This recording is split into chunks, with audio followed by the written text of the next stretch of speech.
When I first finished the Garber series, I remember telling you guys that I had so many unanswered questions, and I even told you guys to not give me spoilers if those were gonna be answered in Once Upon a Broken Heart. I have officially finished the Once Upon a Broken Heart series, and I have even more questions than when I started. And at this point, I just think it's Stephanie Garber's way of writing. I think she likes to leave those plot lines open in case she wants to come back to the universe, which I love. I would love for her to come back and hear it, but at the same time, it's really frustrating me. There are just so many plot points that I really need answers to. And I'm just gonna ask you guys in case you guys have some theories that you can drop them down below because I need answers.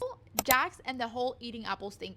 Yes, it's kind of implied at the end that like he does it when he had the urge to kiss, and that would make sense because he only did it when he was with Donatella and with Ava, but still makes no sense to me. I remember in Curable, it was also said to control his faith impulses, but that had nothing to do with his faith impulses, it was with his curse. So I wish they would have explained that better since it was such a big part of his character. Then is the last heart on Evangeline's wrist. That was such a deal earlier on, and then it just completely disappeared from the plotline.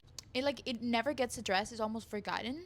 Except for those small moments where like it tingles and she senses him when he's around thanks to the heart. I feel like that could have been something really important, but it just never pays off because it's just left there to the interpretation, I guess. Apollo is a huge other one. We get so many chapters from Apollo's point of view, but then the things that actually matter about him were never explained. Like his back, what actually happened to him. Like it was implied, well, it was not implied, it was said that he was being tortured, but they never explained who. Who? Why? Like, we never find out who was trying to torture Apollo.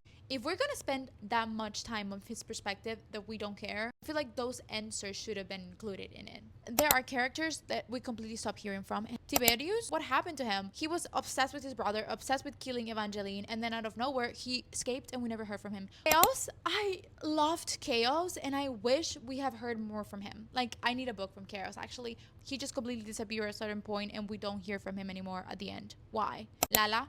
Where did she go? Her stepmother? Her stepsister?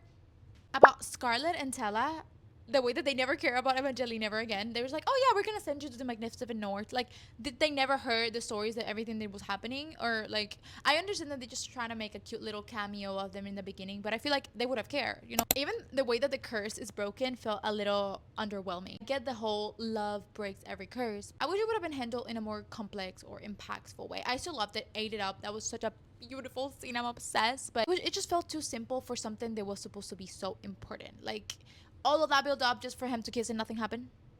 Bruh. Overall, I absolutely love both of the series. I love the characters. I genuinely want to come back to this world over and over again, and I am so excited that the novella is coming out because I really want to read them now. At the same time, there are so